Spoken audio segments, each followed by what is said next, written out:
Sagwa songa letum apat sahi sianin lumbang sumaswan he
Hãy subscribe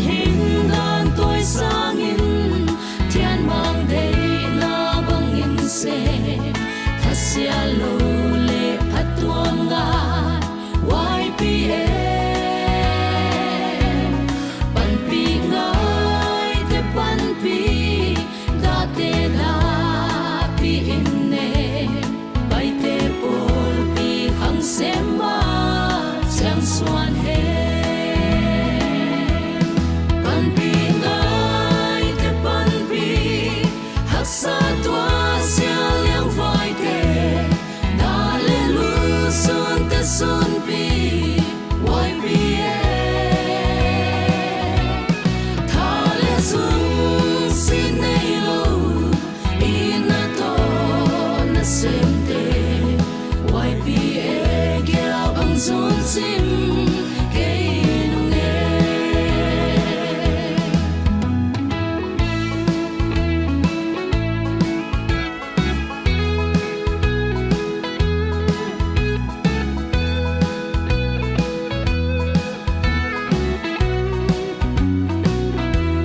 kênh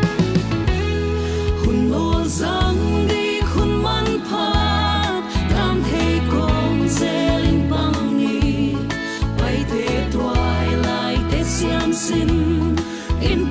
Mì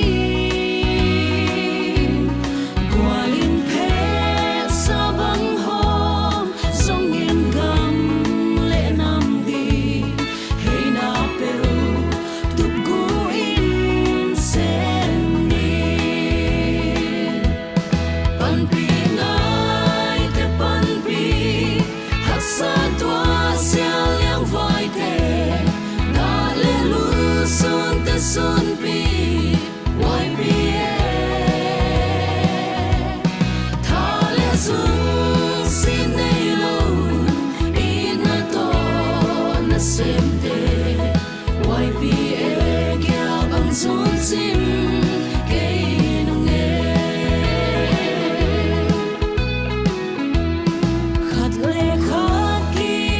bỏ lỡ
Tang Mai Festival 2025 Zang Thei Dia Hun Hoi Le Hun Man Pha Hon Pia Ibyak Pa Pathian Kya Nga Thupi Na Le Pa Toina Ipimasa Hi I programu dak som le khachi himale minute bangza ha minute delay ya ikithei siam diwa tuni programu simkhyang na atang pi simkhyang na kon nei di ani august ni kwa sang ni le som ni lenga ahun dak som le khat amun YPA General Headquarters Hall hyang tamlam ka P2 pu mungui te le ke pi chingai Hunlat na upati on Khanlun, member CEC YPA General Headquarters, keynote address Puliam Wan Thangvalte, President YPA General Headquarters, Tangmailat na Reverend Ziswan Zalam, Coordinator Ministry PCIR, Waibana Hunkang na Puke Pauzalian, member CEC YPA General Headquarters, Haiting Bana Tuni a festival Namlam Hunlak Sakding te Paite Cultural Society le YPA Kanan Veng Unit Wai bana I la I hon la hon I festival lo zai la hon oi dite paite zai oi pol apat thangin sang kim paite mangdun moi zen ngai sang shalomi nyang boy tombing Sylvia Nem Kimsi le Chinson Kim Haiting khai program paidan tang pi de hiya tuna I hun pat na diuna I programu latna hon le sakding in upati on Khanlun member CEC YPA General Headquarters kasama hi ihun latna hon le sakhit phet chengena lasang na ngai khipa le chia to dina unau Chinson Kim le unau nu Kimsi ana kiking dina ikinge na he ahong lutte dai di den long lut zel dingwa pathian ke ngai hunte la ni na thum nai nei di wanam ka be ku pa pathian hunai le hun man pha te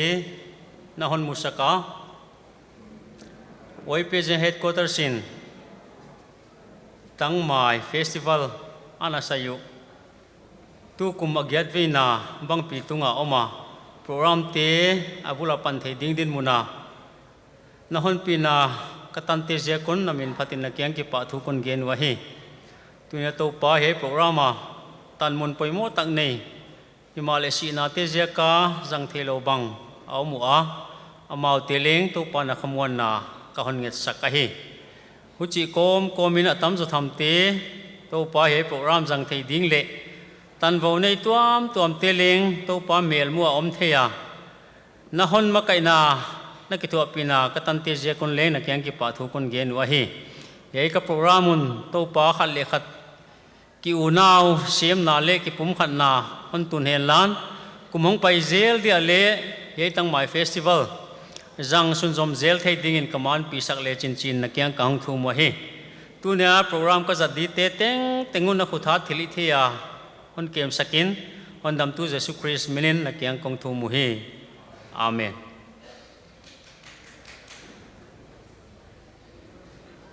zaila honoi sakdin unau nu Chinson Kimle Kimsi mau gilong zom leu ichia hi wana nget na kon gen noma unau tim ki saksongina la hon sakchewna hi thei tanena mi pi kwate mi ki pa pi manana bangyam thilpiak ine ilale stage nong vakal tolo na ya anwaya donation box akikoya ya munia wai muna piang nop sumyam ine le wai muna hiaina ilasate ilasaklaina wasubuai lo dina ikinge na akipakte lamina khutbeng beng theina khutbeng le chia wai jekina mi pi ko peumana hi chiam te le chi mi bitina khut ina beng di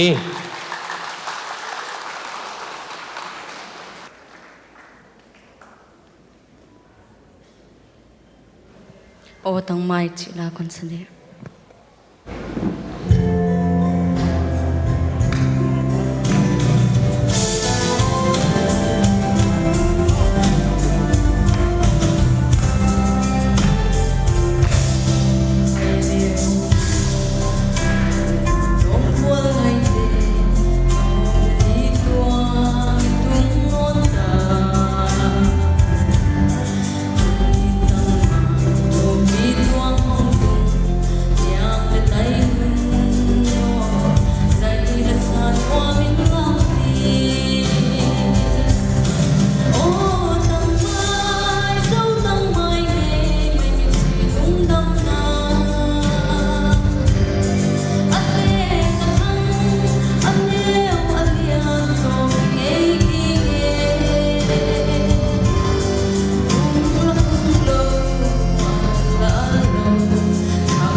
pa wae unau nu jinson kim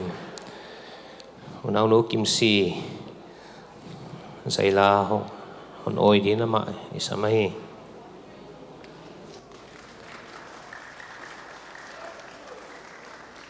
gam nun nuam katun no gam chila kon sadi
pa wae unau nu kim se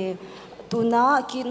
keynote address on pyak sak dingina pulia mon thangwal te isamahi aman keynote address on pyak sak khityangina zailano isak dingin Sylvia nemle thangin sangte na ki gingleo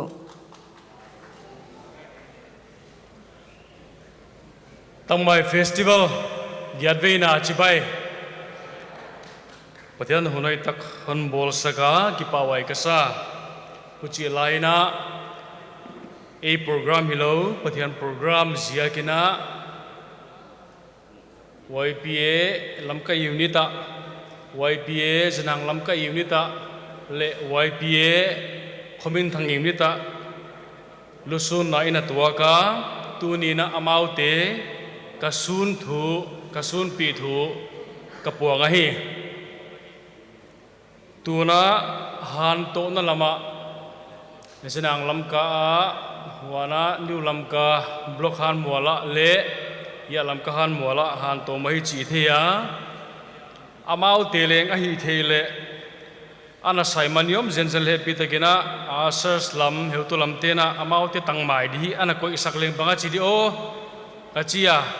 amau leng telu thima le leng tel thelo asia ko amau te ding tangmai bangsa yam sperina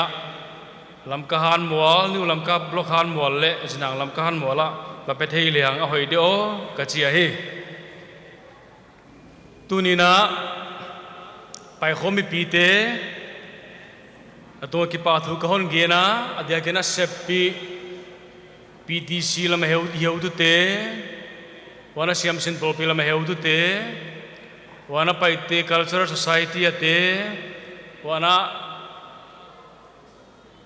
PLS heu tu te hun khop tak ka hon mua ki pawai ka sa PLS lama heu tu pal thang lun nuna zan na om lo sana among tel thi din ka ging ta kia poi ka sa hi ikianga leng khom pi oma EBC Lamkanot Division Missions khom pi apai lela amau he biakin aneiwa en hola izanga ki subuai lo wa ki zangi hi chi leng itak lang nuam thak no na hi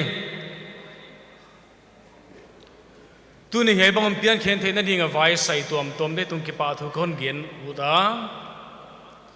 hun ki bichil takhima le mo puang na ki pe bang poimo ngai kal son na jekan tu ne program jang thei ki pawai ka sa hi wana tan hon ki got te hon ki guan te zayo pola te wana cultural lamate bangin na ngai poimo nan ka sa siaw wa YP sinang lam ka unit bangin le cultural dance daklam to ki thuan hi so mu hi ma le sina ziakina ong tel thei ki wa poisa ai hi hichibang program zadde chiangina akisai piding tuam tama van zading tuam le atama sound bang light bang decoration bang banner adang dang yaide teng reasonable takle aniam thei to pani sakzel sound lamate video le camera lamate tung ki pa thu ka ge na ping pe pictures te wana lam ka sound te wana chalkhum wedding te itale adang dang ni tung ki pa thu kon ge na hi hichibang ipan khom na ziakuna kilom tang mai stage itale sound hile video hitale nei thei manena lodi tung ki pa thu kon ge na hi lasading ai chial tele cultural dance lak de chial teleng bangma yai kon peding wa chi leng om kia himal phatom ngai hon suwa hon zil thale zungon seng nei manu ki pa wai ka sapen mawa hun bang sayam ana seng kialowa sumle pai singpi tu lombang nan don na seng dingwa chi ka thei wa hi ko hi kon din zo ka ki dingwa himal tu ni na din conductor na gen ta yai kiai tua ka donation box auma yai ikoi khom te hi tunia hemuna performance ball te adingai chi mangel ke ni wai second iphal bang pe khom te le kinge na koya maste sunga avala mut om le ilam dia apoi ke ya hele lasate wa suboy hiam wa sok boy hiam loading na kisale hang chilengen na kon bola hi tang mai puwa kwante unit sagi te tunga ki pathu athakin tunin kon gena gari ihau ma mawa YP na ave ke kwan dub chimok le hang atang mai ki po solo de ziakin zoina isum le limit ai ziakin ipuak zo riza hisapin agari leng ihon kinge na wai dung zoina unit sagi ki pan ka swante tu pi kon sa ki pathu kon gena hi one ai festival tangmai festival chimok le hangleng amina gen mai ahia apoimo pen to atang mai hi wai jagin tangmai ana ching lowa ginom tak ana ching ku kal tak ana ching tolngala ana ching te tung ki pa thu kon genwa akisola wai ma hi le kon le gai sak zo ke wa poi ka sa wa hi ele pathian hun pha on pe dia hunong thobeng to sil de wai hun chiang ina lowa om teng bangza ga khia pumlak khat aga khia ya thei khang aga za ila khom ni hong tung thona ding hi wai ja gena kum no na ding le ke sakhol dia a ching te le ki do me lo na chingun la ding hi tu tung leng atungena sang thum khong la phon ni hi china observance dan zang ni chi chiang ni no chi mok thelo di mi piong om de chiang ina ke chi sanga la ni ki chinon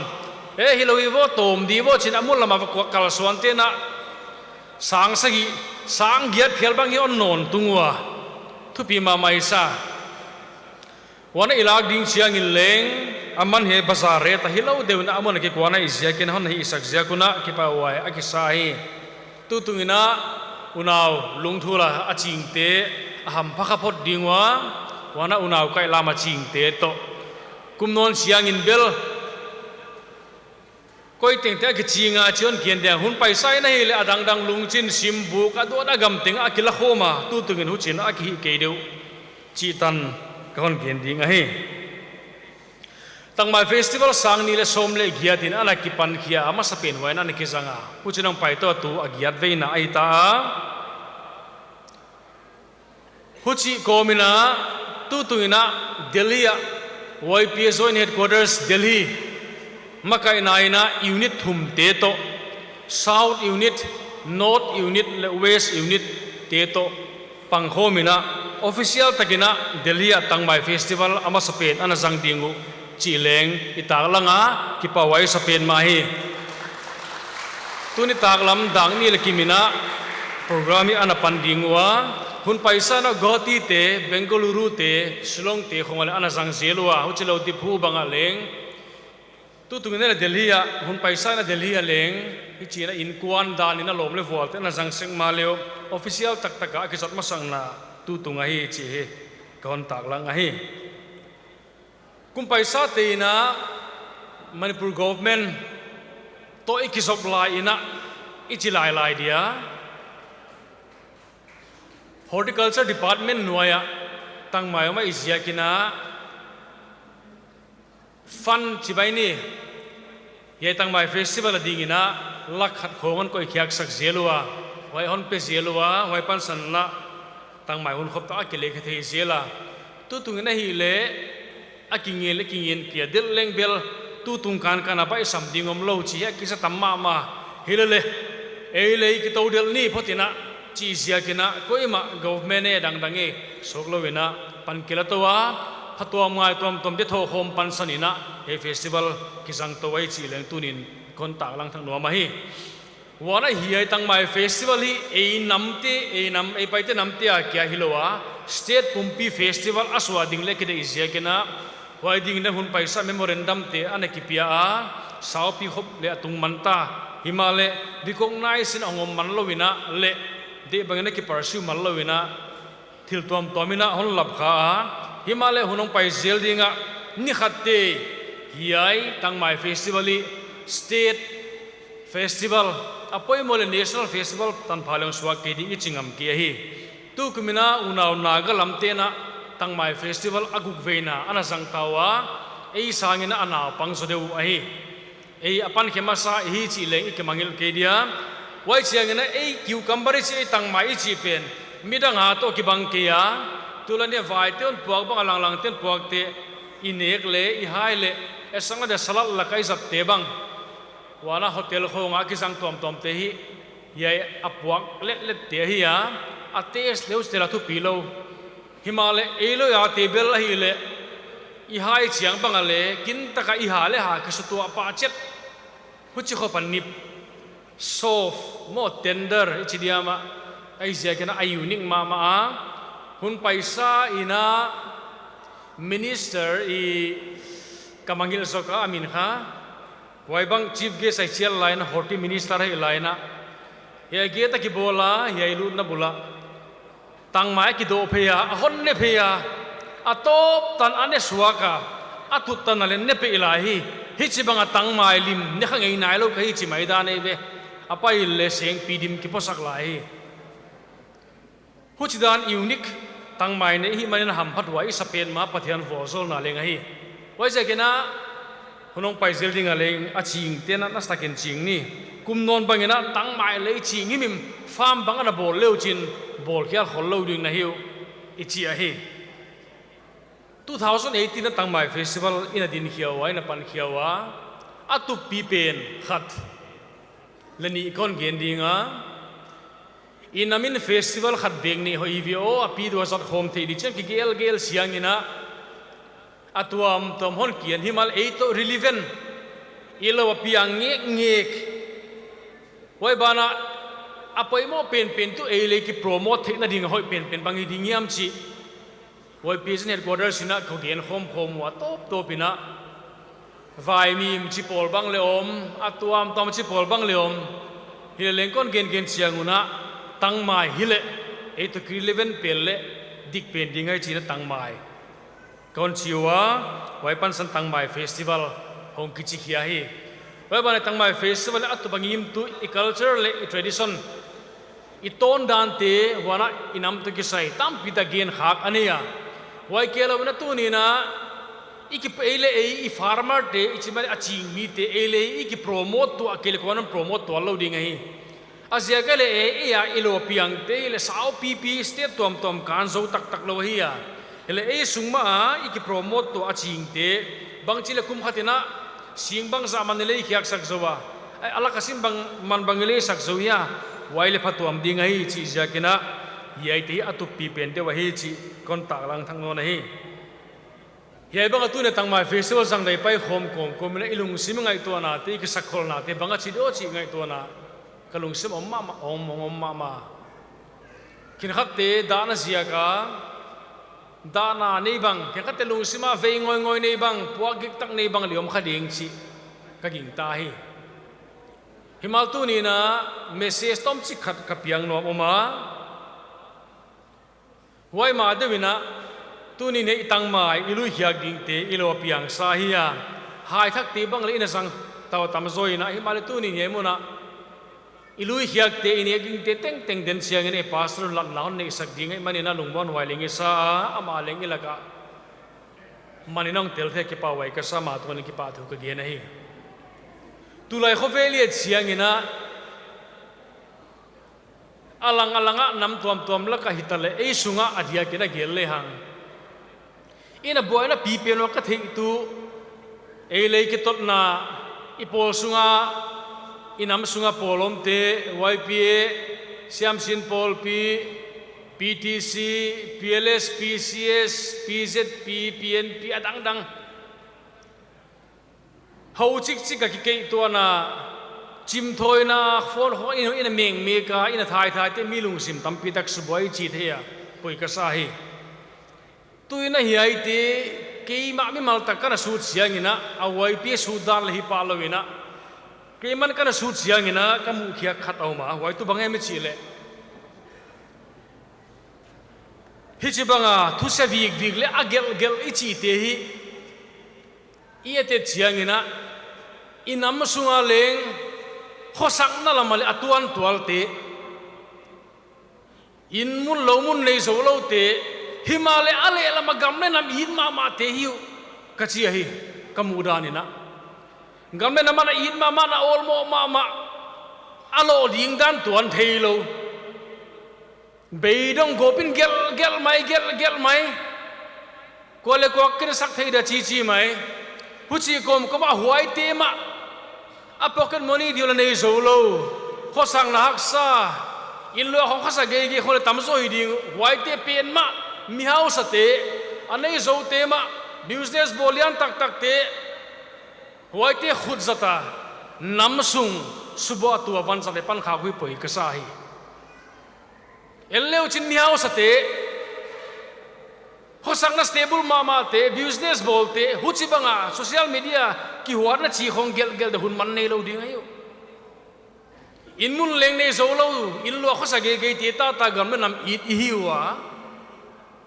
ale lama khasiat hoi ka sai wai te ma thunai u te khut sa ta pang hi zel hon sang tu tel la ko ya ma tu khom dingwa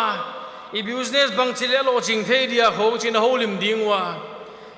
goti te silong te kalela delhi khong te aflet bangsa na le zo ta chi khong ki ko man lui mai ma diwa ya hon zat te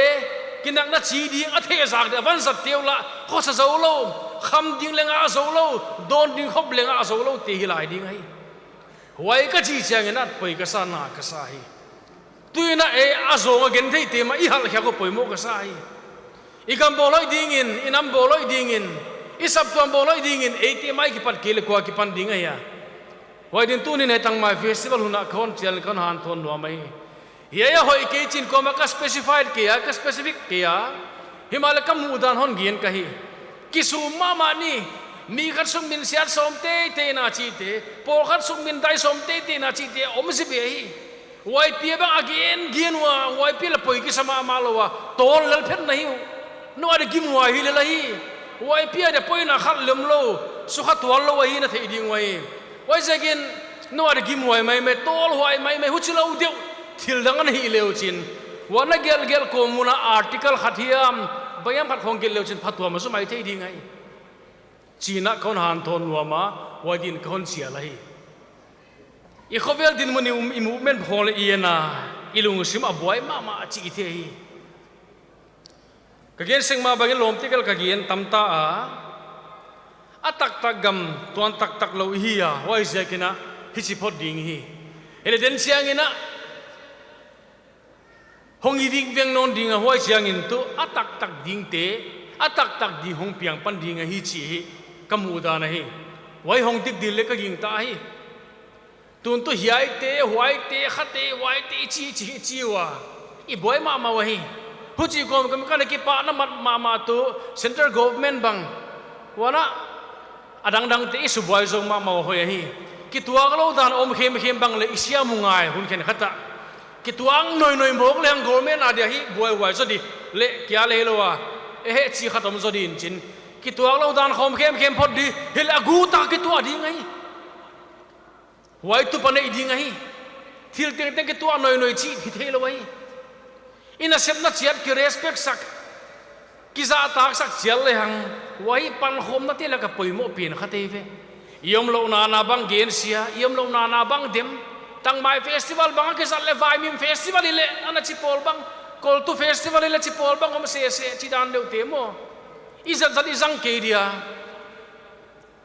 midun festival on zang le om dia mim festival on sang lem dia tang festival on sang dia izat bang ki appreciate to ki patak dan siam ding ai wai poimu ka sa tuina huai hiai tan hong ka message ai dia apoi mo pen tu chi khat sakati hi namon bol pathian hi inam hi na za tak lowa I pa hon pia pathian ahia iza tak kia izat ngam kia I chin hiang ngam ki le hon bol pa hon pe pa pathian za tak lo I ha ding lawai ka sa hi wajegin I hi na iton dan te za ta kina kisin sani tune culture dan soni ti te bang ki pawai ka sa inam iton dan ilami chi te hongi aman thar kha ding ilawa hi zel di upate bang in le khang thak te ka piak son dan siam dinga unit te bang in leng bang chele izil thei dia unit chi bang in culture dan strup khat chiat bang nei thi le hang ti wai luai wai ba unit na nei ba na block teng bang in leng culture strup khat apai mo hununa zap thei ding sol thei ding nei thi le hang de wai ka sak thu leng kon ge nai etan kon gen di ki pa ke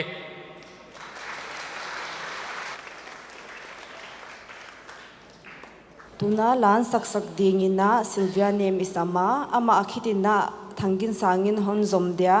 hai lan sakhit changuna namlam la nan ne isak dingin pa ite cultural society te na ki ging khol leo hello ke kon la sak de hi le po vi khoi khandai na phwa asak min lam ka chi la hi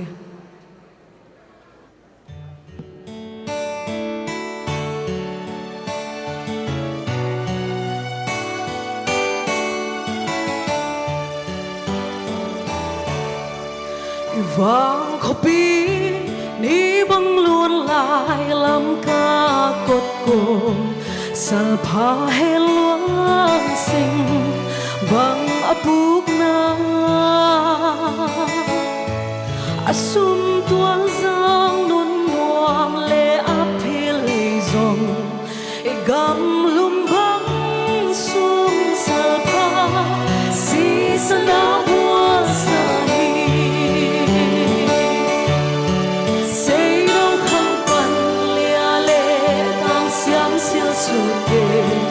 lung lain khoang băng kêu thắc về vang không biết dấu lấy găng mịt nào ta hi nhị bằng neo đen nuôi chi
vang khóc vi sắc miên lộ nàn khăng vai mà nghe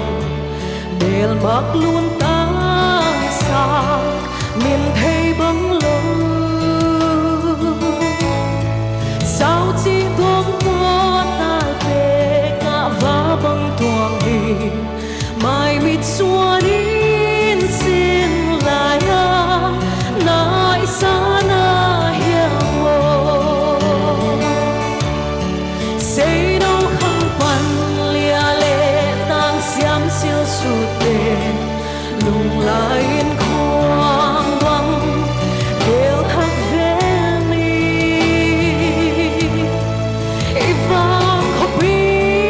dấu lấy cầm mịt nào ta hề ni bằng eo tên núi xiêm lệ lệ phấn đình mô vang khóc bi dấu lấy cầm mịt nào ta hề ni bằng eo tên núi xiêm lệ phấn đình mô cái bạc kia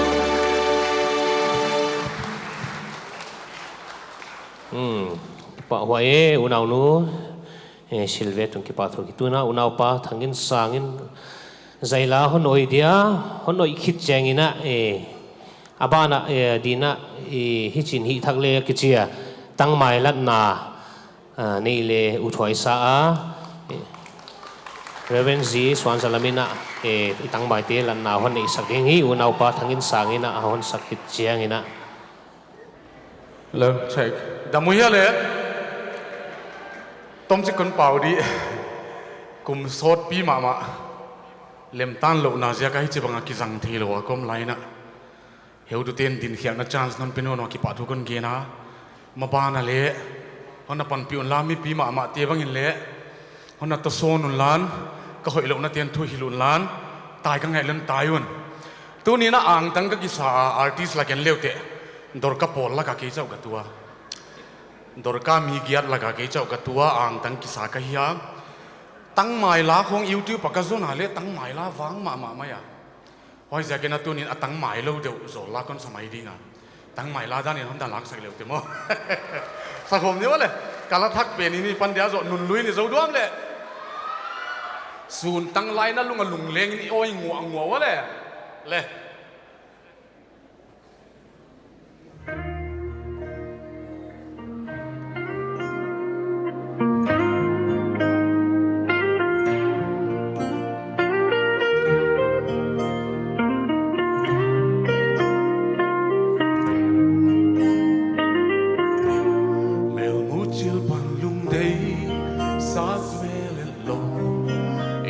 Sim thứ khao bằng suốt không tin đi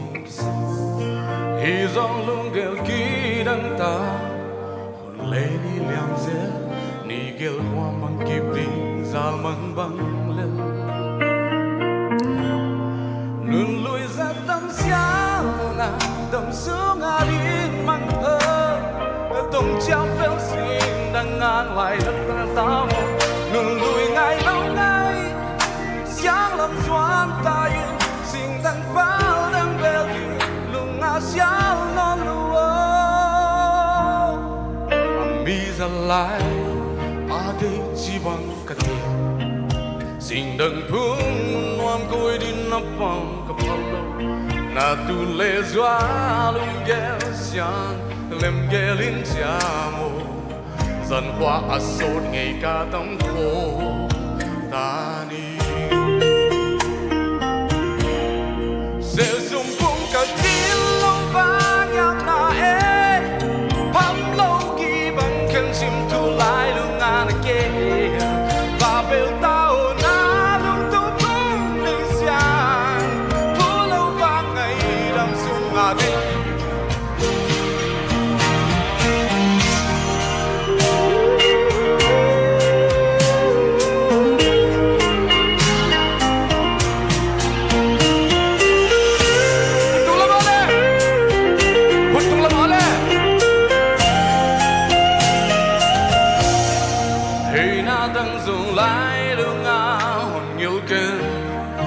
vốn đi ni thùng tôi dừng lại luôn hôn nhớ khen ngày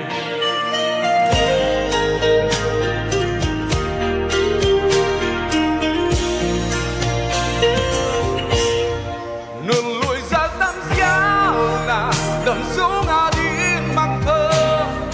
tung chạm béo suy nâng ngang lại là sao ta mộng nôn lùi ngài lâu ngay sáng làm xoan ta yên xin tăng pháo nâng béo điện lùn ngã sáng nó lùa lý ra lại ở đây chỉ bằng cách xin đừng phương noam côi đi nắp vào na tu le zua lung gel sian lem gelin chamo zan hoa asol nge ka tam ho tani se sum ti khom yo le se sum pum ka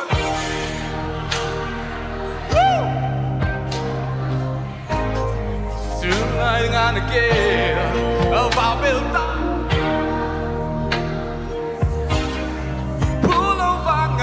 đâm xuống ngả đi mang thơ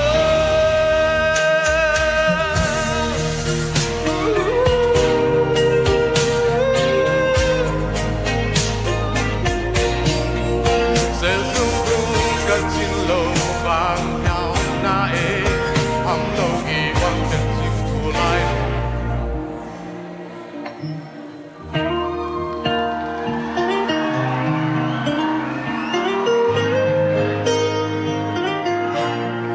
belta ona luntu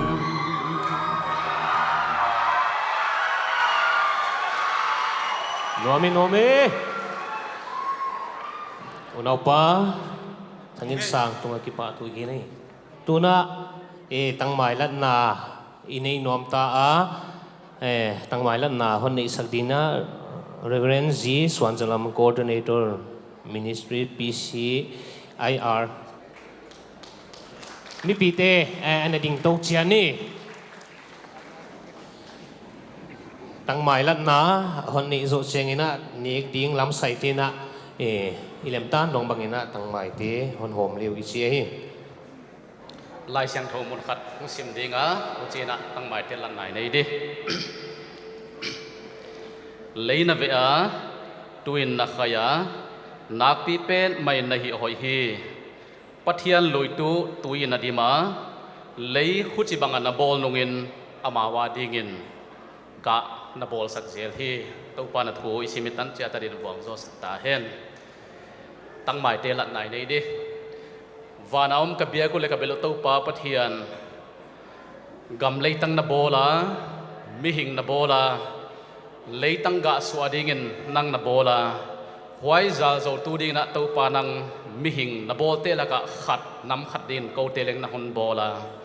tunia hiai na vol zona thupi tak le na khut suak thupi tak kamu katanu kia hilowena tangmai festival a hiai bang hun poimo tak na kiang ki pa thu gen na le lat na hun jang theya ka omanun na kiang ki pa ken ki pa thu ka hun ge na him pa pathian vol zo tu nang na hiya khut sep gim ga vol zo tu petu nang ma ka pau pathian na hiya tu ni na hiai festival ka hung nek ding utang mai te khale khat ki it tu ana hi dingin ka ton dano kanamu le ka paidan teu kep bit na le ka it sem nau ka ngai sem nau hi ding khopina to pa nang na hon wal zo sak na kiang ngen kang thu ma hi sem tu te to pa nang na wal zo la nek ding na tu nin aom ta nek ding kia hi lo na hiai festival tang mai festival zang theya ka om zia ku leng to pa na kiang ki pa ken ki pa thu ka hon ge na hi tang mai le ka nek ding te teng tengu nang ma khuta alanin siang lo thil te teng teng la ka pan nang suk siang tho sak ta in jesu min ka hong thum hi amen tu non di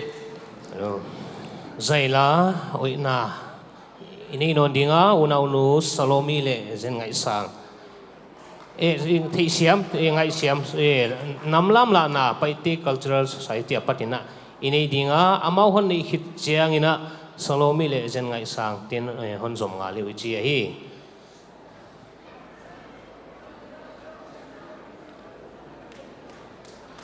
มีปีเต้นขุดนี่เบงดี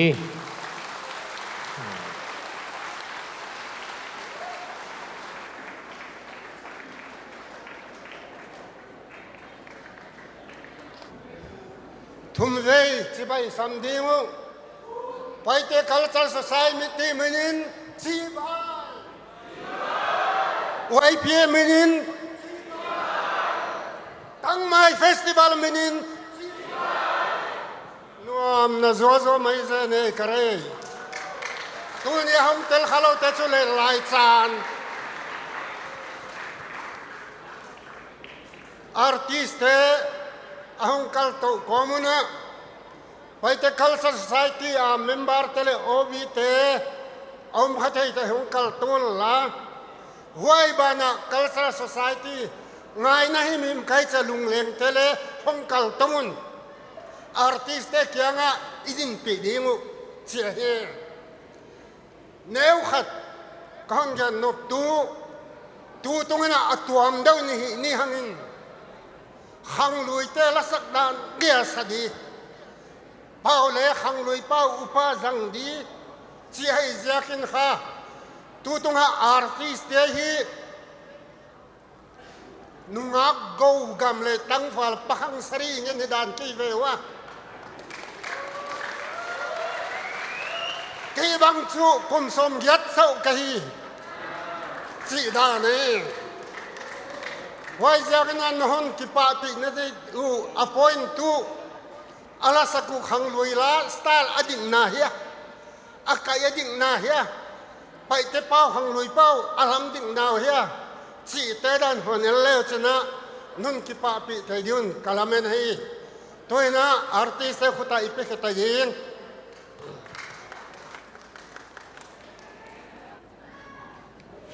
tua con lo sạch đi ngủ san nêm lá xin lấy thằng qua nào vừa cũng tua chỉ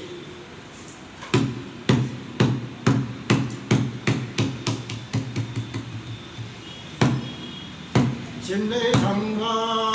nào vừa cũng tua qua ban mai xiêm tung bát piano tung bát piano thằng son tung ba lung ba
cha yên sam bang kino cây ni con tiếng tôi qua lâm gia ni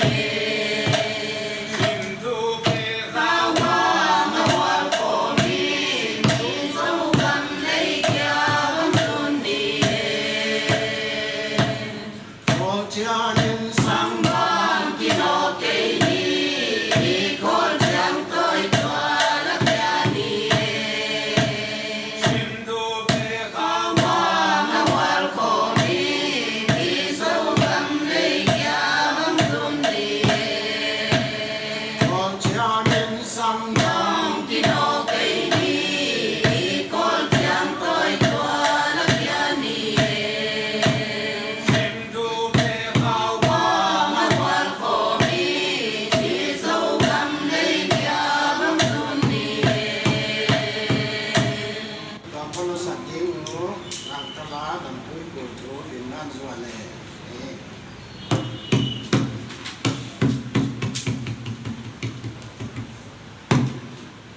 Dam tôi buồn thôi lim man xuân lệ xin nó lim toa in xuân lệ hoa xuân ta luôn và gian hồ ma luôn hết xiên xa tan mộng lệ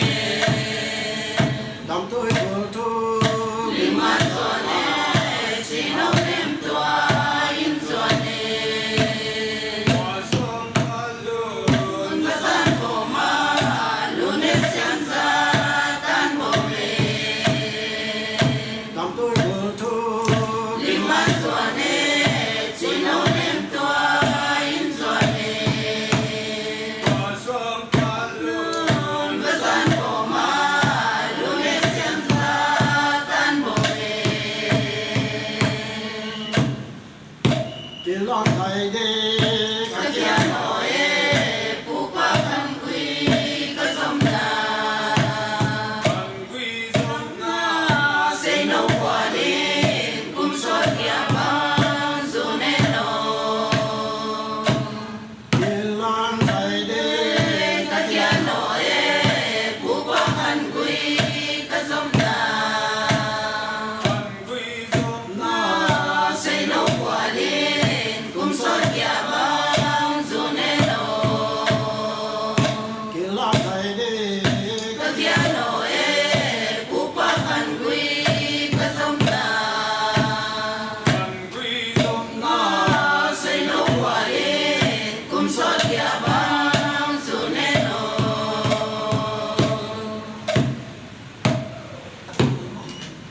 làm lòng ta ni xây nấu quả nó nun nông đi xa ni ani zata Isabaya dunia son ni am ta ni xây nấu quả nó nun nông đi xa ni ani zata Isabaya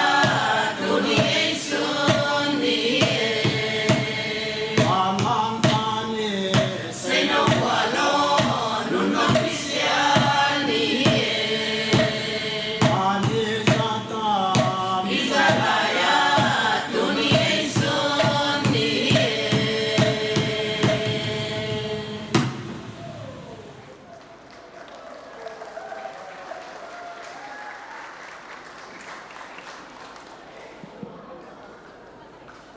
Paite Cultural Society te tunga kipa thu igena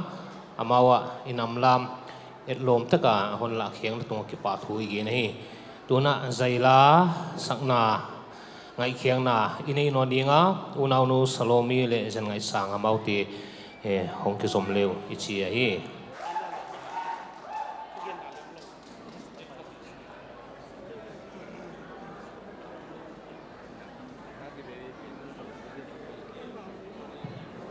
Tang Mai Festival Chibai Anuama Mualdon Vontoi Siamsin Chilato Zai Oi Khumni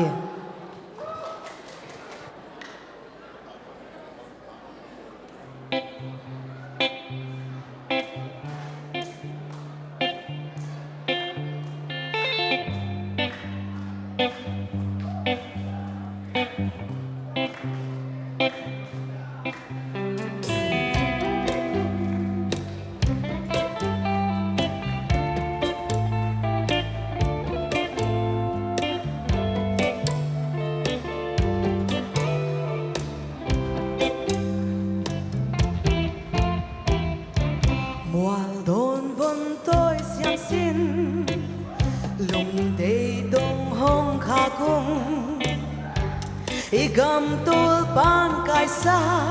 lungin hong il keyun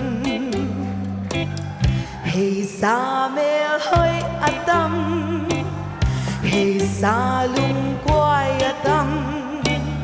hey sa hopeless nil in igam din hong palun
lung lên lâu ô vân tôi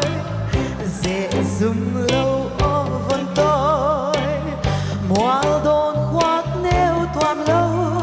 ấy dùng xiên xiang hi hằng sắc hôm ni mơ lắm ca vang qua đã hay rồi London Paris lắm cái vang qua biển tua sông đi tan cả tiếng này ipu ipa lung ai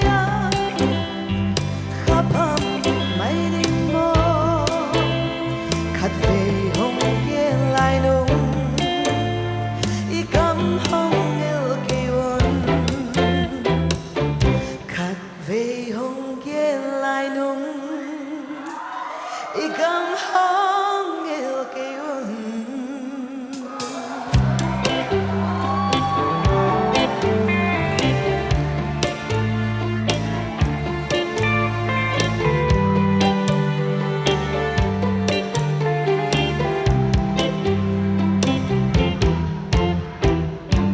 pagi-pagi itu ni tang mai festival ito i mualdon von toy siam sin la in atupuak lok pen hidi nga kan ko ya hi le tunin ya ya siam sin tam piom dinga exam get le le om dinga no lo ching di wa gam danga sepna non mo changun leng igamu no mangil ke dua hitia festival ne cha ki kho ma lo khom zai zai zel di hi igamu i dam so then pa hoye unau salomi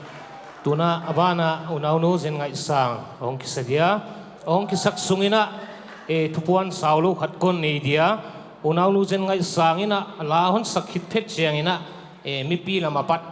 mi thum tan kon chidia pathiani na damna hon pele kum non chiangina tangmai festival hi chin sang ni chi genop nei yom le hun kon hong zwal dia minute ni mi thum tan hun mi thum tan ina hon gen dina ko hon nge na hi unau nu jen ngai sang akipatina hello masain bekun tangmai festival chibai akipa haya hun hoi unan phation pia biak pa pathia min kapat masa ken le kwan gom ding hiam chi amang tungnungin ana phwa kan sadi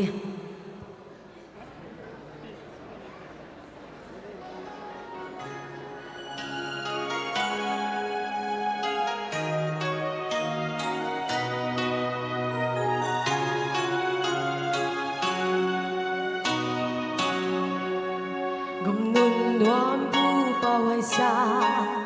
pian na zo gam nuam mo lei lung mang ten gi bang khen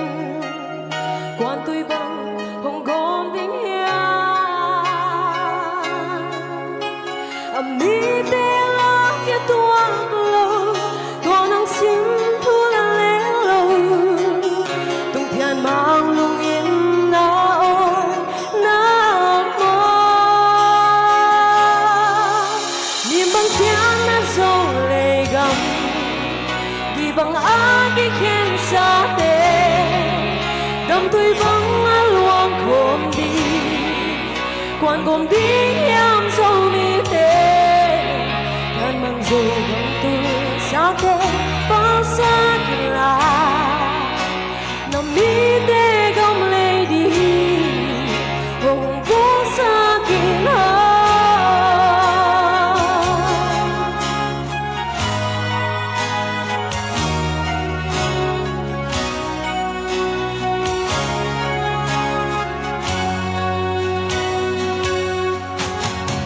lục khang lô zo mi pathian an nei nam vi hằng lục đam mình tung thiên ma ngô na lau kha hong le nghe la zo le na hong pia Israel te bang hong pia la zo mi te kan kwa ding ge sa gi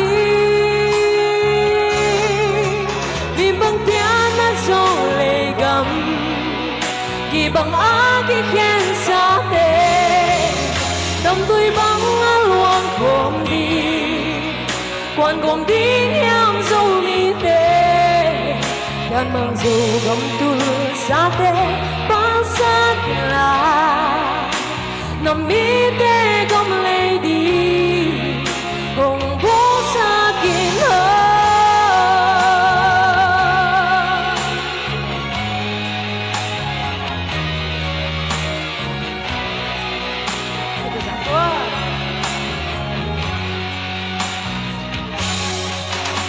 thiên mong buông y amma le hang mo agam le adik tan na zo ma sa phung le hang mo buang zo na e ai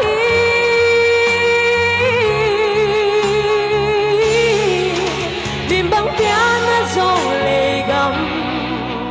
gi bang a gi khen sa te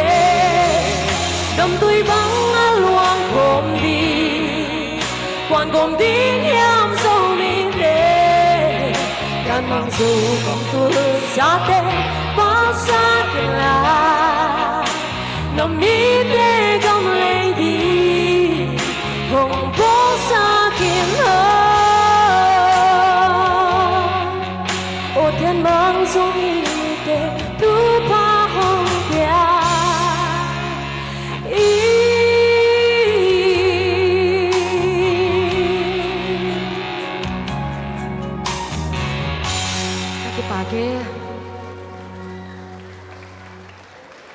kipa hoye unau no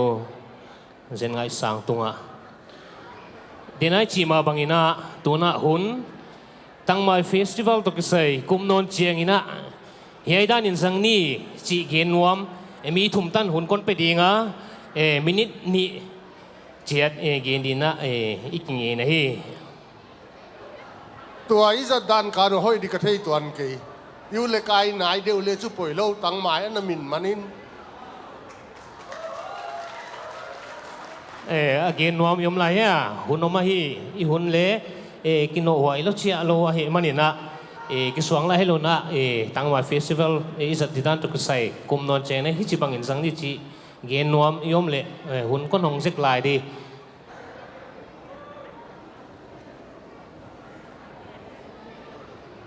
tang mai lim sao mo lim lua yai banga lem gel sia me ok tu te na tungwa hi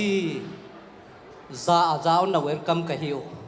non tiang a hiai sanga lim zoa ne ding in hi tu ni hiai satam zoa ne ding hiai sanga mi pi tam zoa ong pai lai ding in hi mi pi tek yang a apple kon bo la hi ka ki pa ke tang mai festival dam sot hen abana paisuk le chia BZP group song tang mai la sadina mau isam dinga hon sakit phet jiangena unau pa thangin sang la sadina anakisanole ichia hi BZP group song tang mai la chi la sadina mau ti samai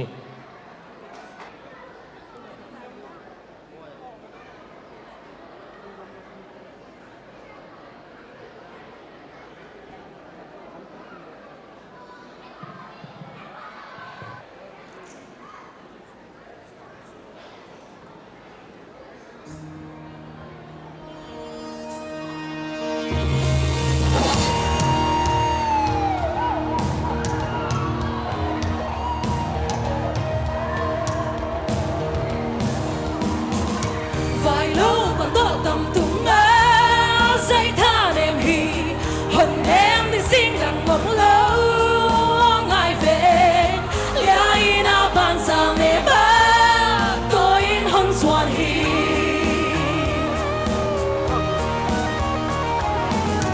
vài lâu còn tốt tầm tung á dây tha đêm hi hồn em thì xin đặng một lâu ngày về ban sang nè ba tôi hôn xuân hi tặng mai tôi đi away tặng mai mà a lim hi hệ hồng nem đinh sinh đặng ngọc lâu hi away tặng mai in hệ hồng nem hi ngày to số băng xe na tặng mai lim bên hi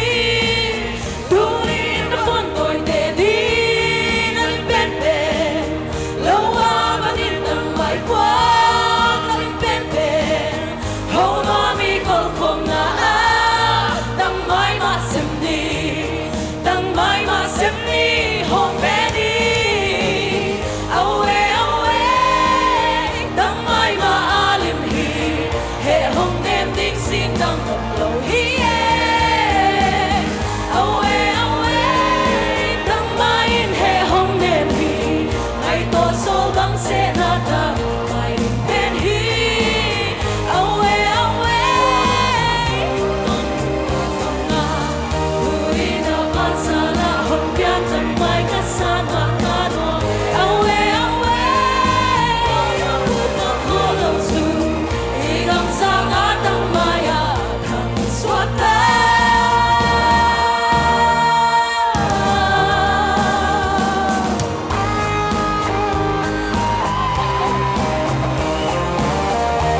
thangkin sangon kisak sungina I aban ama zo chiang dingina I namlam hunla sak dingin YP kanan veng unit te anaki ging kholleo Oh way chữ le anu am le na all zui lo khat ve en le chi duam le oh way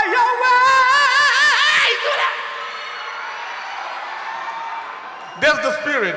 I love it ole kalmasa kala ki kha hia lungel zatam ki chi ngai kha ten khul le le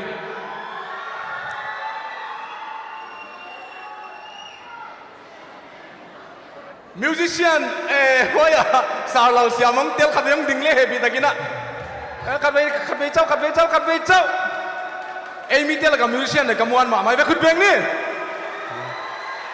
ama khut suang nga tai ka sat khut tu la le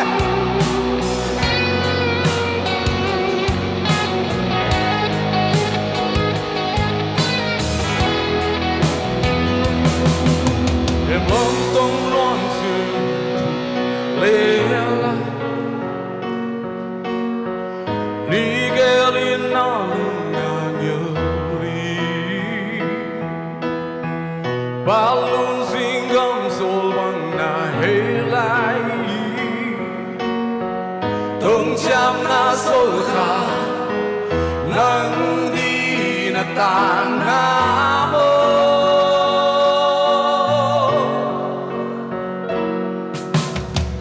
Nigel ki bang I khen zong I loạt vang in mê lên mà lưng xoan bao băng nần là vang in nam vang ngày man hẹn câu tu lì người mai sắc nghe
Balbang ng lavang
ba ke wai pe dam so then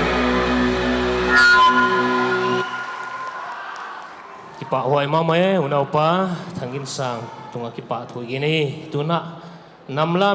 la na wai pe kanan wing unity isam dinga abana la sangna hong nuam siam dinga hiya unau nu kim pai te le kisam nai lo wa hi kanan veng giang talam lam ding te hong pai to kom komuna hong pai to la chi komina tangmai festival chibai kon bu ka hi tunina niulam ka blok unit som la thum te la ka niulam ka blok unit som la thum ayo a kanan veng unit akipana hong kwan ka hi manuna yai to kisaina akisai pi pol tuam le veng sunga lia le tang te akipan nam lana hong nei ding kai sia kuna ala uchitu kwa solo wa hi manina lam pi ding ina mi bang zahiam request nam kon ne ya hoite ka sap hong ding ina yai muna hong lam ding ina kon nge na hi amasaina niulam ka blok hon khai khom tu president asman lian hong ding sak le ichia hi au le hianamang ding hen la ya lam ding hi lam ding a sap na hi ha nungang na un na pen kala le chu the hi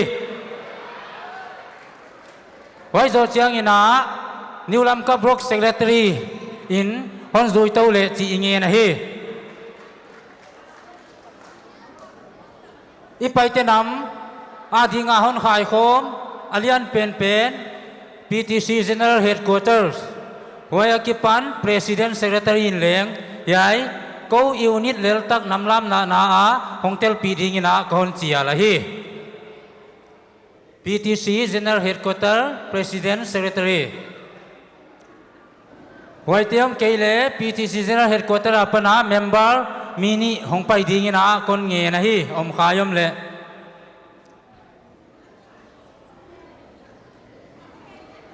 kipawe khut bin na tawam ni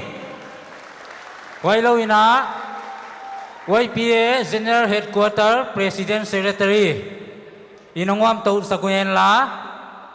CEC Chairman wain leng yai namlam la na hongwap ding ina kon nge na hi siamsin na to kisaina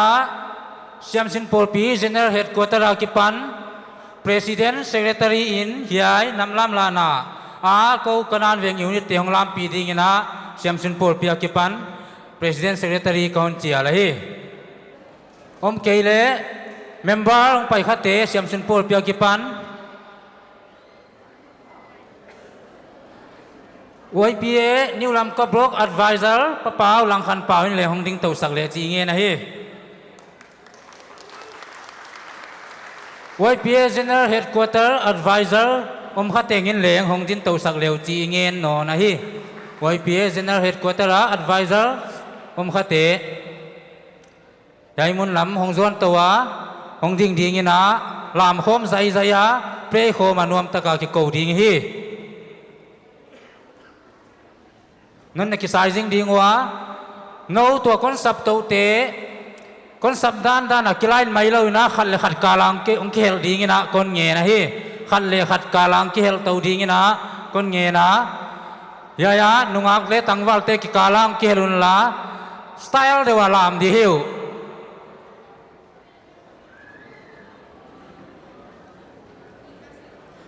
YPA General Headquarters Vice President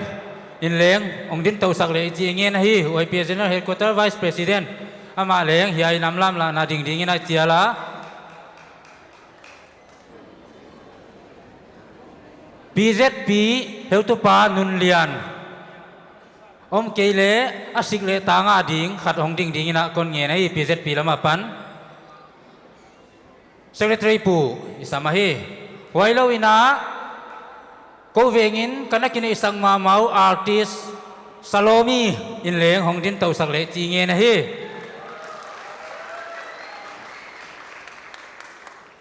tunin yai teng ahia lam khom ding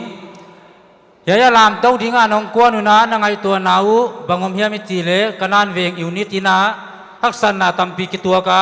uchi kom komin I culture idan sai ke address ding hong leng kalbi suan ding poimo hi ziakina YPA new kanan veng unit secretary na ya sapto teng ana record dinga den chalam zo chang wa dangka zanga tunga piak chet ding wa hi chi thupu ka hi oi ziakina ya lam to teng tua dan sa tel halowa sapto tom tengin YPA kanan veng unit dan ste non phungvu na dinguna dangka zanga tunglam konsok dingina kon nge na hi wai dingina no leng na kipal bang bangu sangkhat sanga tho theina mule kipa wai dinga ziakina yaila hon puasak le YPA tangmai festival chila hon puasak pakham ama hiya om na panong ding le chi nge na hi ya lamang ding to hen la hoya ama han non ke ama ong puasa kai ziakina tuna music lama kipan ready tak le tangmai la sataring i ziakina start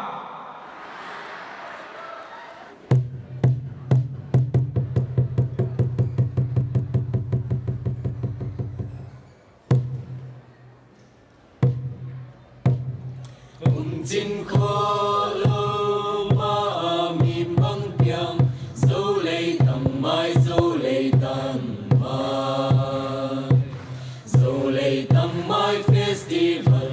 nun lo va bang lam kom ve ni e lam kom ve ni ya le tang te o kwa kim kwa to ning bang so YPA ma bang pat sa pag bang toy leng e kum chin kho lo ma mi bang piang zo lei tang mai zo lei tang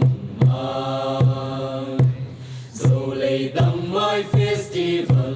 nun lo va bang lam kom ve ni e lam kom ve kim qua to ning bang so ko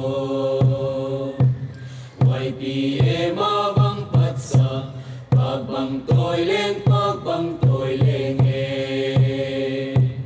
kum chin kho lo ma mi bang pia zo lei tang mai mi pia lam thei lam ding mi si te leng tang mai festival nun lo va bang lam kom ve ni kom ve ni ya le tang te o kwa kim kwa to ning bang so ko YPA ma bang pat sa pag bang toy leng e kum chin kho lo ma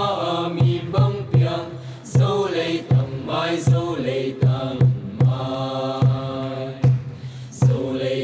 mai festival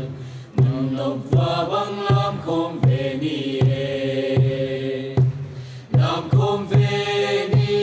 ya le tang te o kwa kim kwa to ning bang so ko YPA ma bang pat sa pag bang toy leng e kum chin kho lo ma mi bang piang zo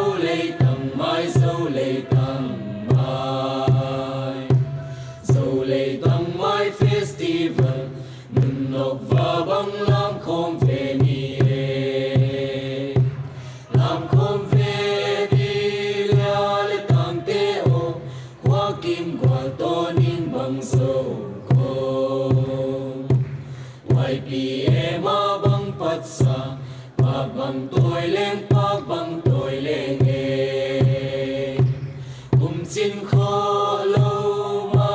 mi bang piang zo lei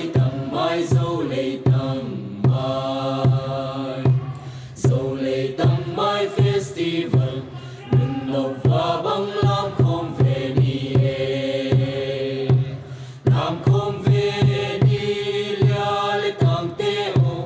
kwa kim kwa to ning bang so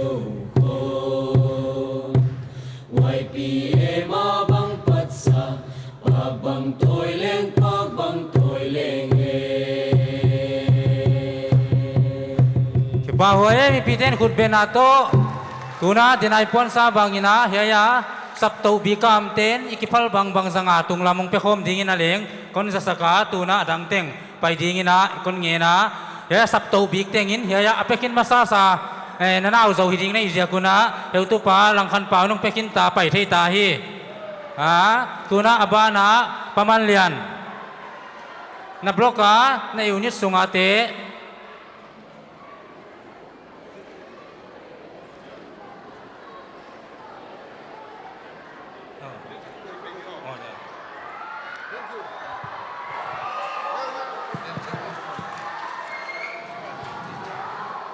oi pi kanan ving unit te tunga ki pa thu ge nei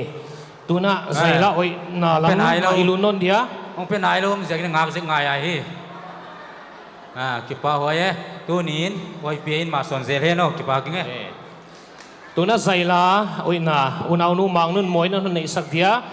ama hon nei hit zo changina unau nu kim pai te la satin hong ki sale ichi hi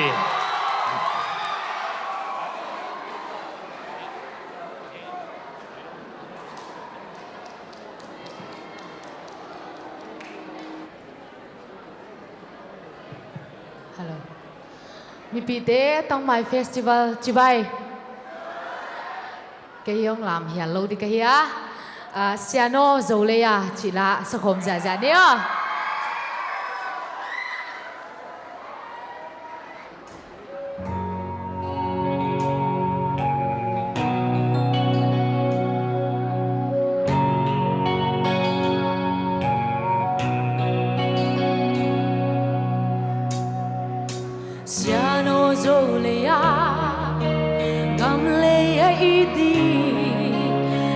sim thu loa gam le azundi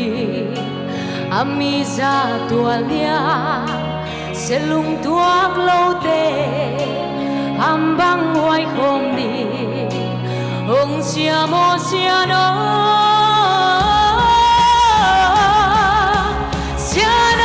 dâu le ya amiza tam te ambang hong hoài khom ve mo tun khat pan nong siam te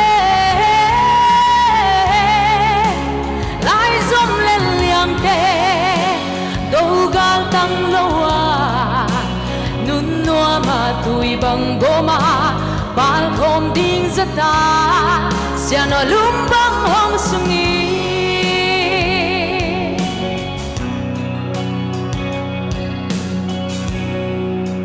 dâu lê lệ mi ra ít chim thu lê la lung tup ki bang chia sim thu lê teo gam bang la ngaya gam lê mi zata lunga tua sim thu lê thei lâu ding mơ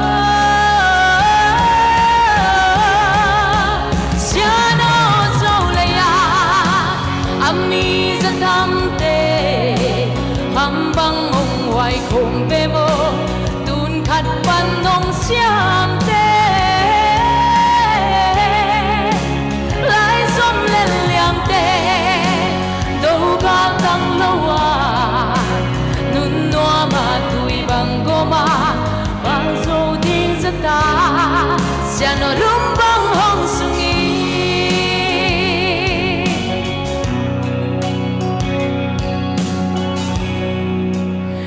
sung khát pan pia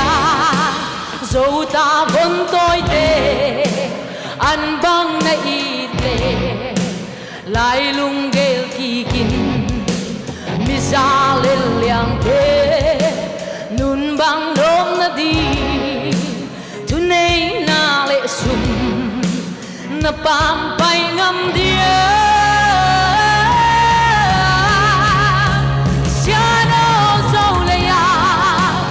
ami zatam te ham bang hong hoài khom ve mo tun khat pan nong siam te lai som lên liang te đâu gan tăng lâu nun noa mà tui bang goma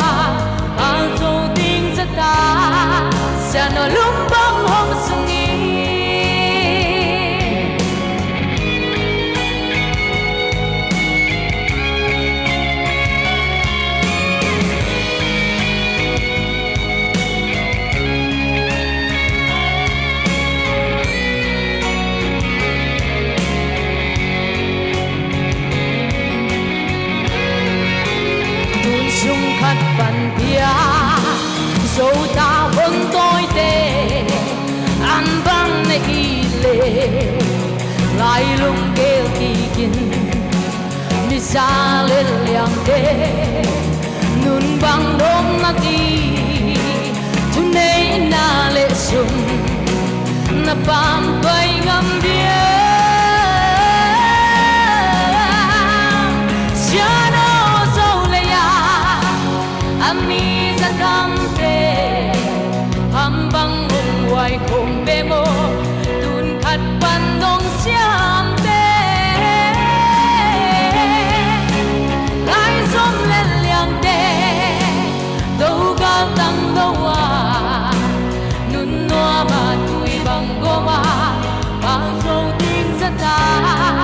siano lung bang mong sungi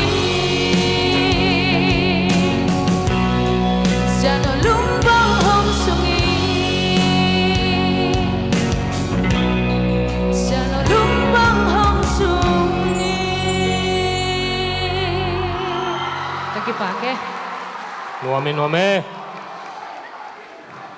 unau nu mang nun moi tung akipa thu igene tuna zaila hono isak dina kim paite isamai mi piten khutna na beng ni unau nu kim paitin on sakzo chengina niang boy tombing lasatin anak kisale ichia ihun top na alama lut suk tai manina ele i check lam ning chika boy jekina e niang boy tombing isamma sadia to akhi chengina kim paitina honzom dingai tuna unau nu niang boy tonsing tombing ela sadina ama isamai mi piten khutna na beng ni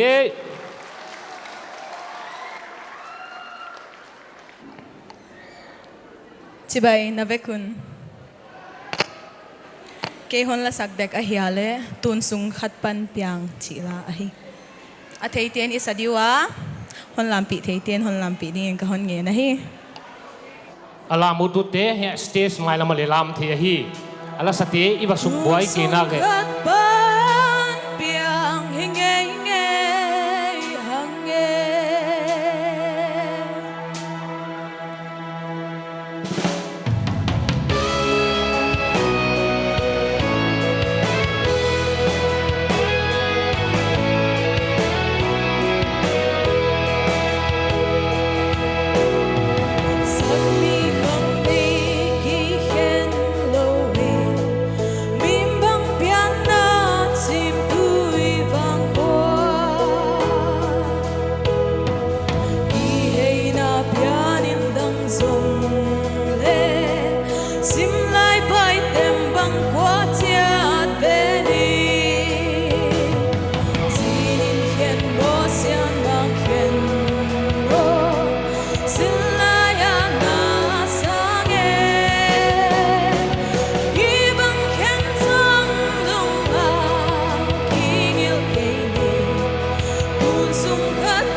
dâu ta lung đây dâu găm doang đi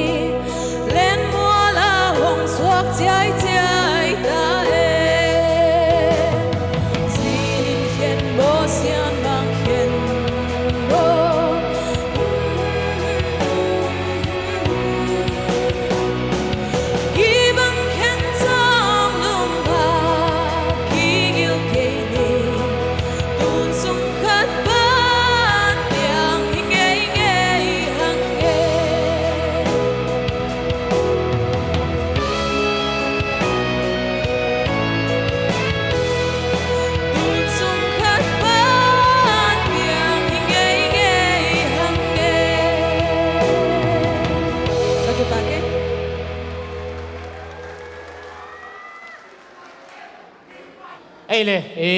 tu na un au pa thangin sang isam ding amana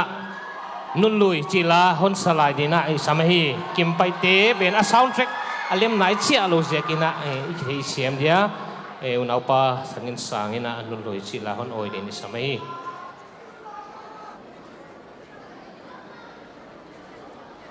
hello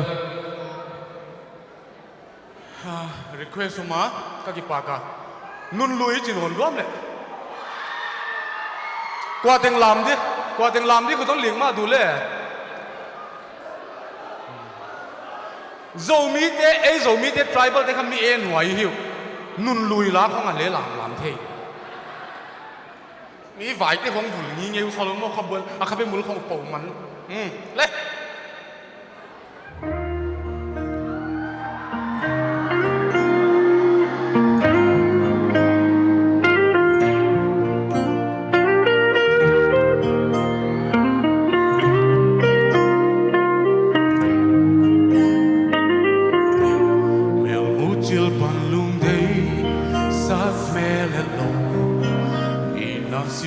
cao băng rút gom đến hình sông hi dòng lung gel kỹ đăng ta lê ni liang zel ni gel hoang băng kịp đi giao băng băng lel nun lùi ra tâm xiao là đầm sướng hà đi mặn thơ tung chiam béo xinh đang ngang lại giao tao nun lùi ngày lâu ngày sáng làm xoan ta yên xin đăng bao đăng bèo đi lưng ngã sáng non lúa ami zalai ade chỉ bằng cắt xin đăng phun non noam coi đi nắp vàng cặp hello na tu lê doa lung gel xiang lem gelin chiamo sang qua sốt ngày ca tắm khô dani ibe kunale sẽ dùng phong cả chiến lâu vang yang mà thăm lâu khi bằng khen sim tu lại lưng ngàn kia và bên tao ta lúc tu lúc ngày sáng phố lâu vang ngày nằm xuống ngà tiếng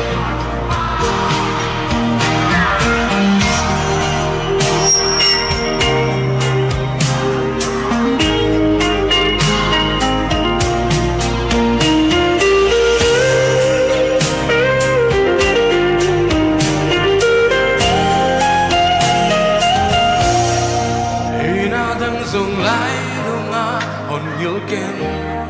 hồn đi đi thùng là tôi dùng lại đúng hồn nhớ kém ngày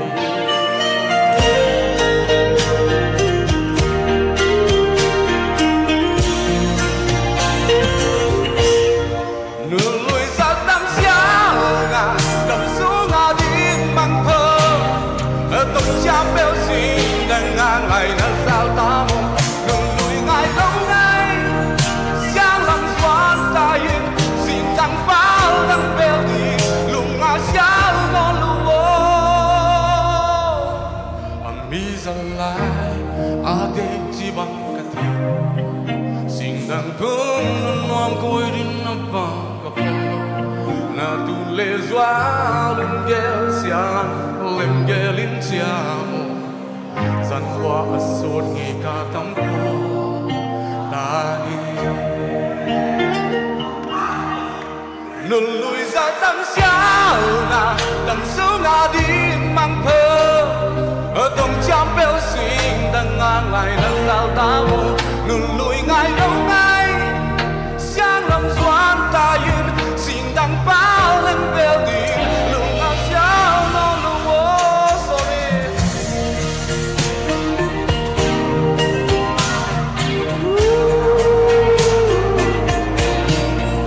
sẽ dùng chim lâu vang yang na om lâu kỳ bằng kết chim thu lại luna na ghê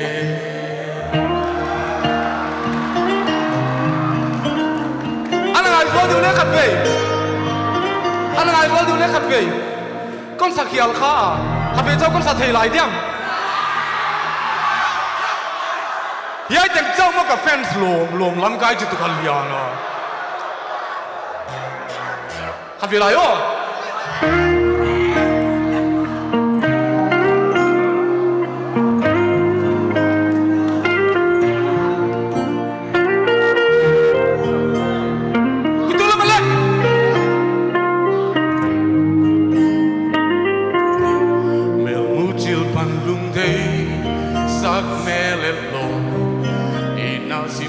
cao vang suốt không đèn điện sao hi dòng lung gel kỳ đăng ta hồn lê ni liang zel ni gel quang băng kịp đi ra mang băng lel luôn lùi rất tâm xiao na đậm sương a linh mang thơ tung chăm phèo xinh đang ngang lại đã sao ta buồn luôn lùi ngày lâu ngày xiang lắm xoan ta yêu đang phá lâm bèo đi lùng ngã xiao nó lúa mi giờ lại đi chỉ bằng cả tiền xin đằng phung nun noang côi đi nắp bom cặp hello na tu lê doa lung gel xiang lem gelin chiao dần qua ở sốt ngày cả tấm khô ta ni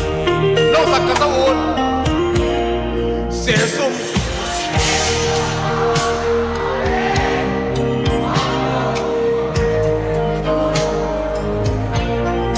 và bèo tao na lúc tốt lắm tình xa phố lâu và ngày đang sung ngả đêm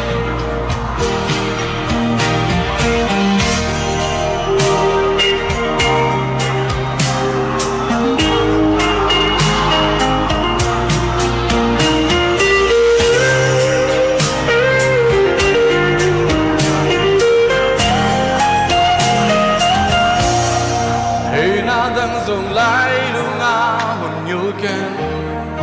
vốn đi ni thùng lần tôi dòng lại luôn hồn như kén ngày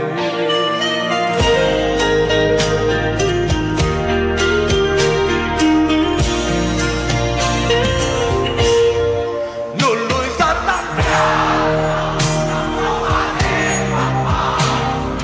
tổng chạm béo xì đang ngang lại nó sao mây mù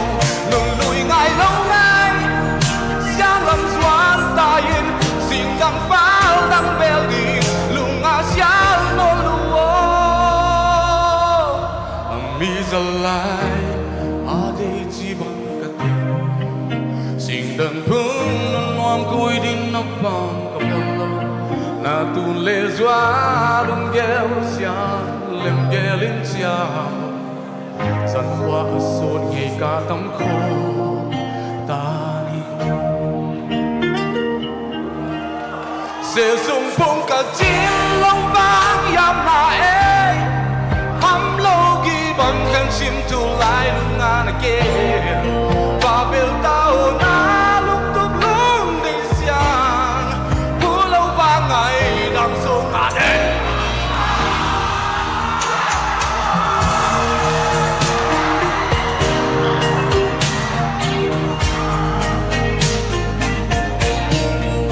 sẽ dùng phong cả chiến lâu vang yam na e ham lo gi bằng khăn sim tu lại lung ngàn kê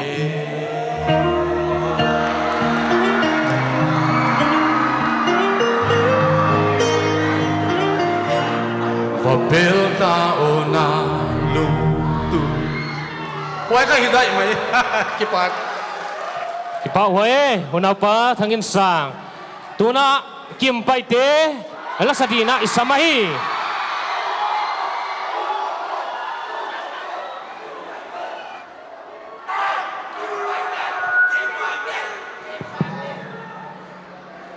tu ni kha ke ana phur lo khai ngam ka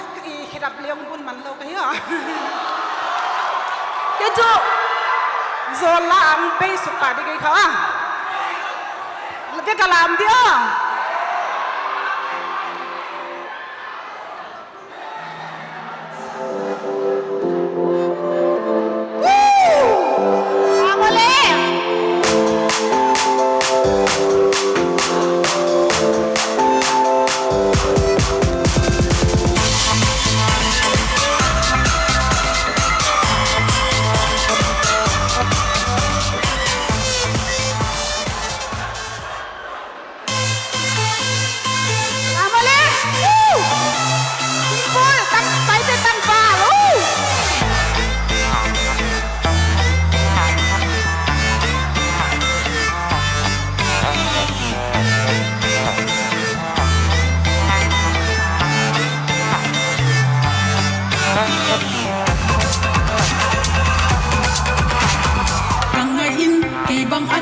te piding nahi le o le ngai o chile ngai o simple man nahi nang bang akangai ding zala khat hile anang chu ka de kalai pa bu hero patile mai no nang ading in kamel hoi mo ngayo kate kangai pai te tang bal nang chu nan nahi le pa nang sidar bang nang hoi le nang to nau bang nui ko ngai mo nang kangai nahi ole ngai kan nan nan nan nan nan mi se e lang bang ka ngai e lang bang ka te e lang bang ka ku e me mo ta te e bang a me mo dang dang ko yan pi mo long pi as in pai te ka de le le ka ngai le nang me lu ka sui le ka son le nang to nan nahi king ye ka sang in nai nang so na le hagang ngai sin le ka post le nang ka de nahi ole ngai kan nan nan nan nan nan mi se e lang bang ka ngai e lang bang ka te e lang bang ka ku e me mo ta te e bang a me we dang dang ko yan king mo long pi as Ramya!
Halo.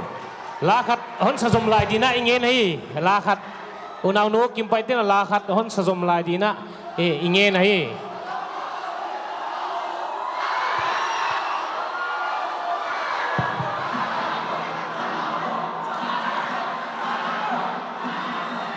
Chala kun non mai ni wale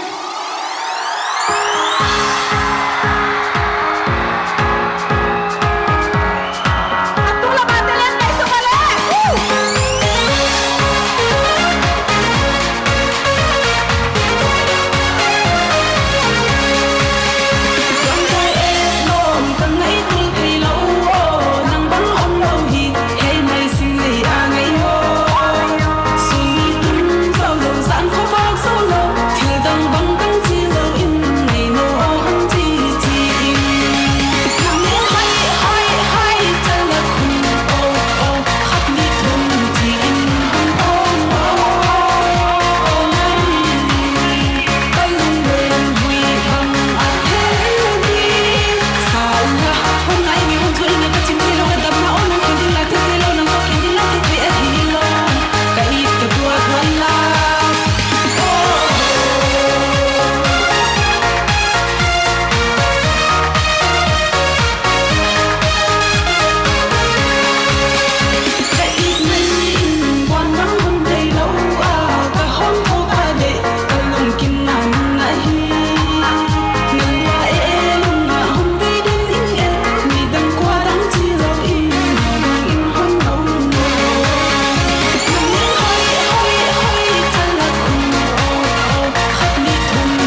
Nuama zai mo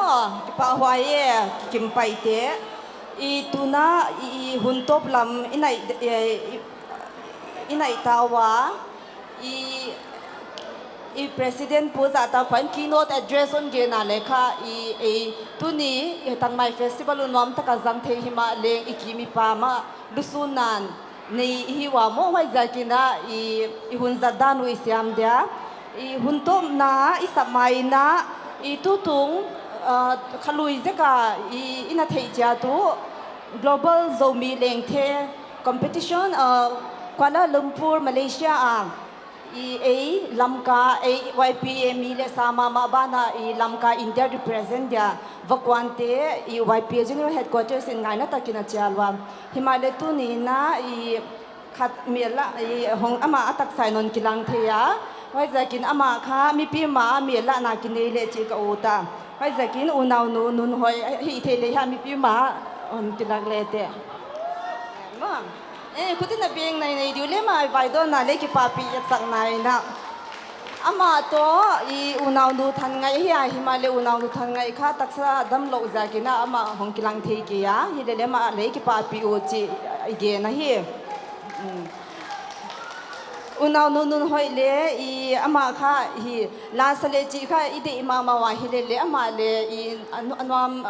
anop cha lo zakina man lan sak I tutung I program manan sa thei lo ding hi ki pa wai le unaw nun no pai sak ta dia I tuna I la sak top na di na I BJP group tena group song ahon sadiwa wayon sakit kit yang una hun khang nan ne sak ding ina puke pauzalian member CEC YPA general headquarters waitia hun hon la zom diwa hi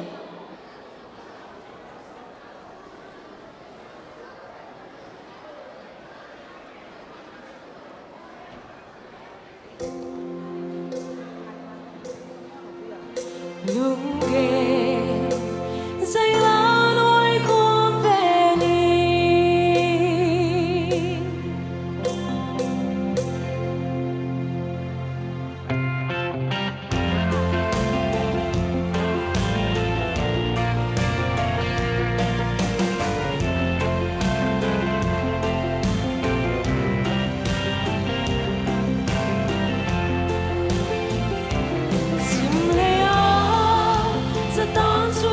kênh Ghiền Mì Gõ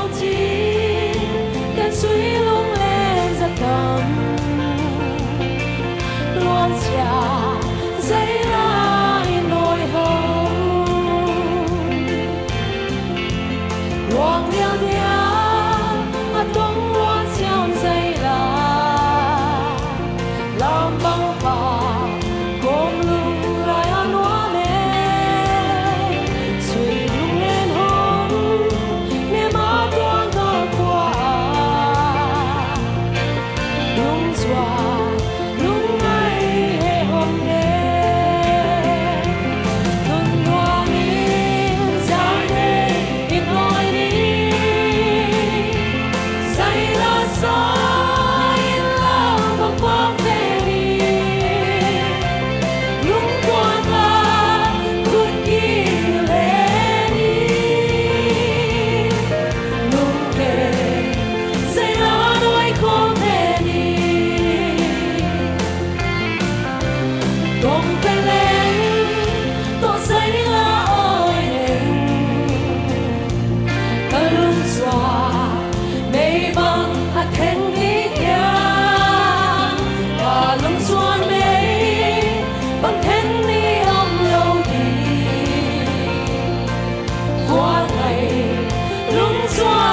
ka sai la se lai pa tam da ki tul sing on kya ka sai nei oi lai ya nga sai nei oi la ka puang na sa bang tan na le la ka bang tat na le la ka sai la nau bang oi sel ni sai la nau bang oi sel ni nun tua min sai ni noi ni tua min sai ni noi ni sai la sai la bang bang ve ni lung tua ka khut ki le ni lung ge sai la loi khom ve ni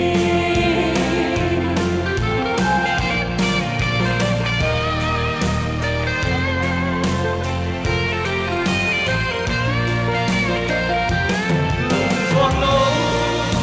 lúc chim lâu qua hôm kia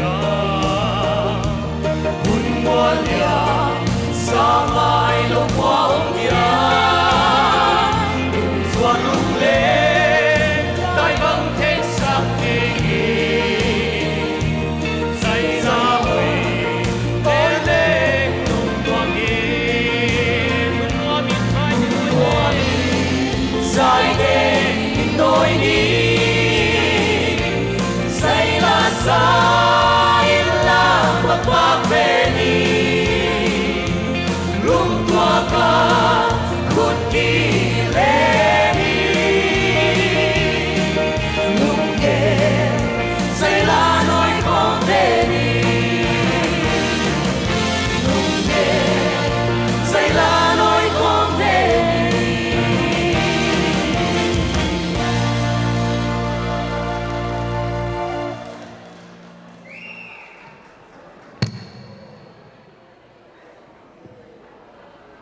hun khang na hun isakdin pu ke Pauzilian member CEC YPA General Headquarter ama isamai mi pite iom na patina ineding di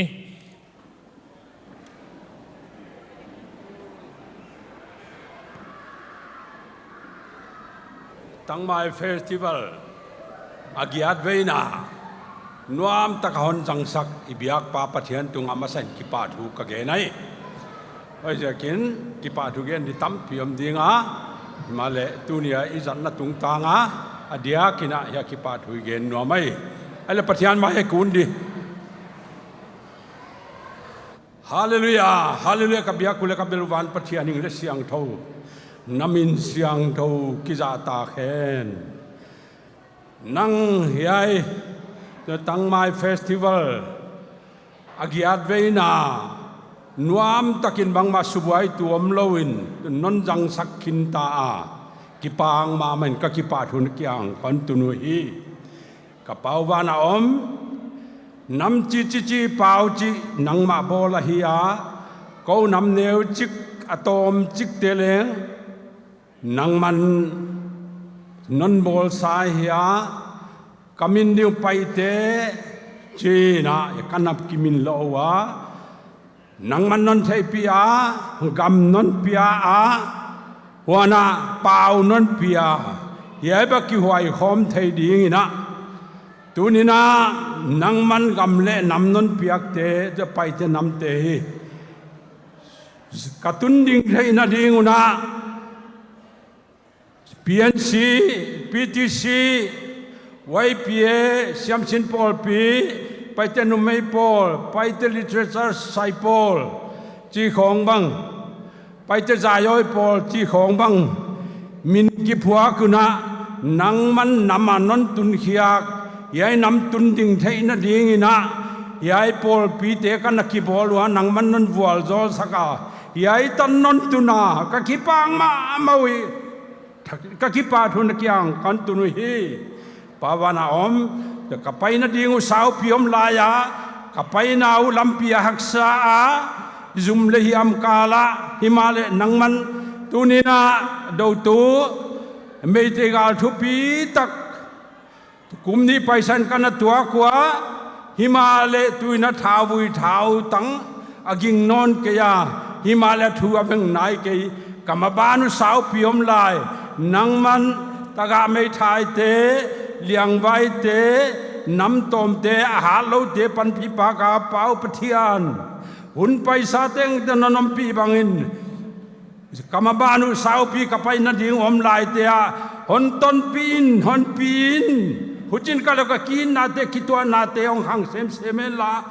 ยัยตั้งไม้เฟสติวัลบ้านเลี้ยงยัยสังอาทุปีจะเสมาจังเทดิ้งนะนังมันมีสาธนวัวจอลลากะเลามาเตวันวัวจอลิลานังมากินนะตามเซมกันในว่าบังกิมากัทิลีเตนามินทุปีนายเทนาดิ้งตูนกัทิลีเตเลฮีเขลขากจันจะนมเลหนง่ายดามินจินกีอังกองถูมัวไกฮีเขมเปวมาเตวสานตาลมาจิกลมเลงหนง่ายดามสานไว้สวกสกานนามายมาหนวัลโซสักดิ้งตุนในปีนักคนเงินไว้หุจินาเฮียตุนักโปรแกรมบอลูจังคินตากะฮีมันุนาตัวของกิเขนดิ้งกะอิมนุนังมันเฮียตัวโปรแกรมตัวกระโตปนตอปีอินลานับวัลโซนาตอนอมปีเจลินบังกิมยายเทงกระตูปาเจสุขที่เสียวกันนำมินทุปีนาเฮนจีเดนกระตูปาวแล้วนำปาเจสุมินนักยังเงินกองทูมุยอาเมน